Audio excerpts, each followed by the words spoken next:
Honesty, you remember that defining ethic. We should tell our readers and viewers and listeners what the state of the evidence is. I've got these documents, I've got this person saying that, this other person over is saying that, and at the end of the day, I can't quite be sure. That's all right. That's your fallback. But to make this the object of the exercise, so that again, news desks will throw your copy back and say, go and get a quote from the other side, that is core behavior from journalism. And it takes us away from checking and finding the truth. And I just want to add one second thing here, that if we call this the balance rule, there are actually two problems with it. So the first is that it tends to take us away from truth-telling.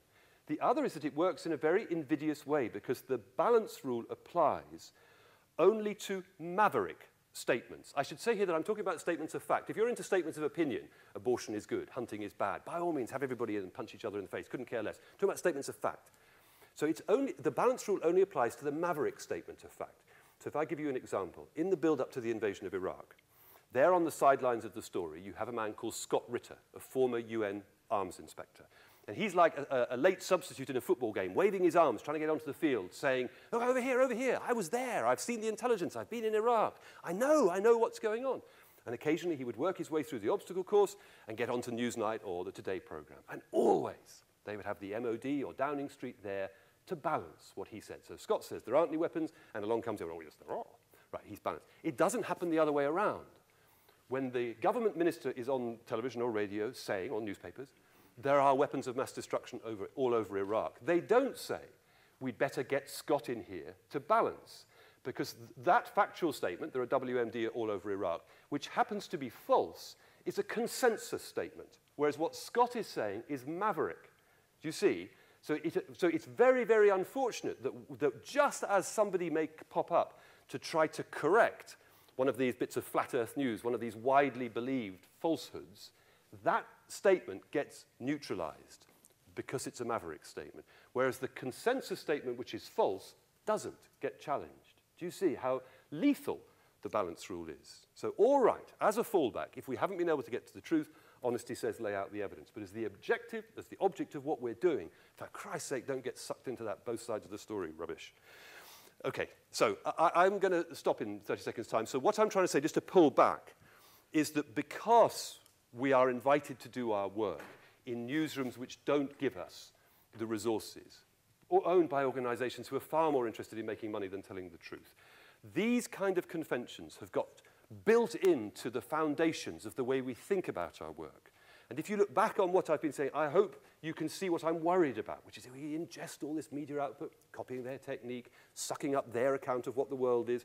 Under the mistaken guise of thinking we're objective, we repeat all these consensus angles, the PR, the propaganda, the logistical stuff, instead of making our own rebellious judgments about what needs to be covered and what needs to be said.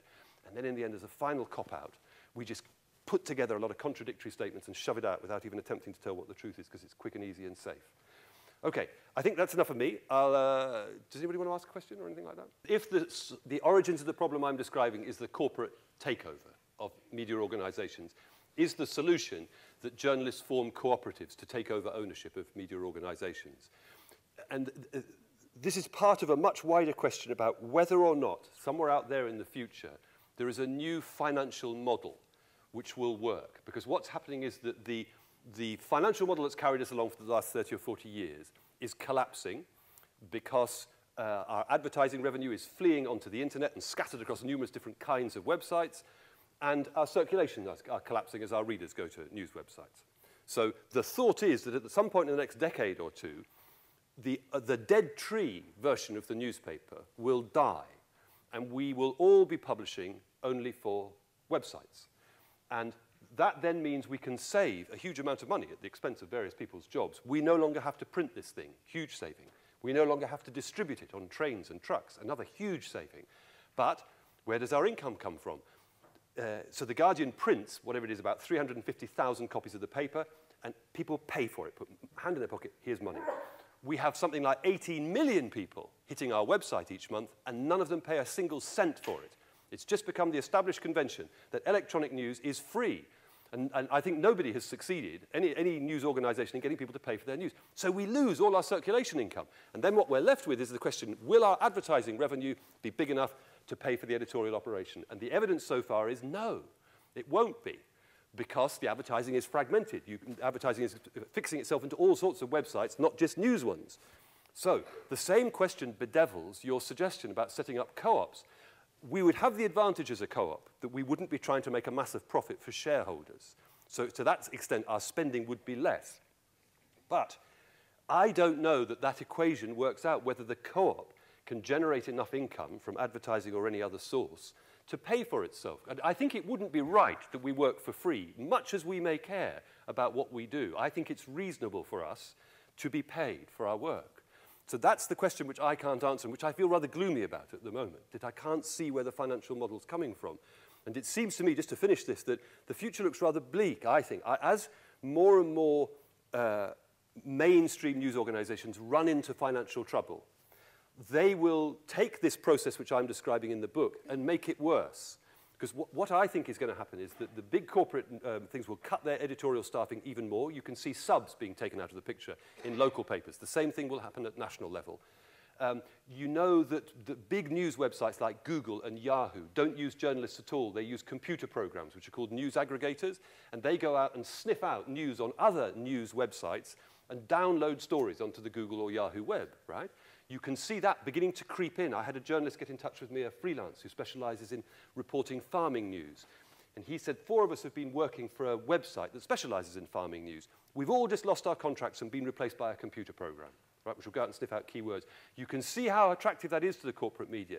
So you will see that creeping up through local newspapers. I bet you start to get it in sports reporting. In finance reporting, the front page of this week's Press Gazette is about Reuter Thompson using computer programs to write stories, and then computer programs are being installed in the big brokerages that the program itself will read the news story, right? So, but there's an interesting thing here, because if you think of it, the more that news organizations adopt computer programs instead of reporters, they're going to run into a problem, because where are they going to get their news from? You need some people gathering news so that the programs can go out and sniff them. The answer is the PR industry. So that 54% that I'm talking about will increase. Right, so this is rather a long answer to a very good question. I'm very worried that the whole thing is heading into decline. And if you lose your mainstream news organizations, your bloggers and your citizen journalists who tend to ride piggyback on information thrown up by the mainstream media, they will become even weaker as the alternative source of news. There's nothing legitimate at all about people coming in and spewing falsehood, distortion, madness, and propaganda as though we were expected to believe it. It's got no place in news coverage. And that sort of blogging, I think, is particularly dangerous, because a lie now travels so much further than it used to. And I think the idea that as the mainstream media collapses, it will be replaced by all these bloggers and citizens journalists, I think it's naive and silly and dangerous, because it legitimizes the collapse of the mainstream media. What I'm arguing is that's what we should be doing. Do you remember I said we are rebels? We get on badly with our bosses and authority. That's our job. And it's a real weakness of the mainstream media that, partly because of these conventions I'm talking about, we've got locked into those consensus angles. So I'm completely sympathetic with people who say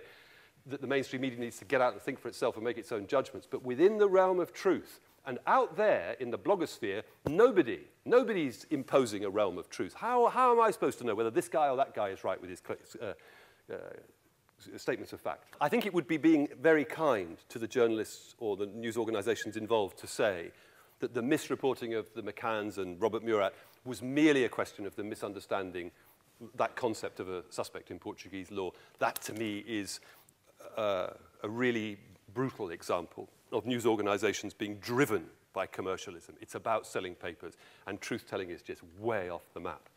And I'm glad that the McCanns have won their libel action. I'm glad that Robert Murat did yesterday. I fear that it won't make any difference at all, because the commercial logic is so powerful. So they'll be off onto the next flight of fancy that sells newspapers. Anyway, time's up. Thank you very much for listening to me.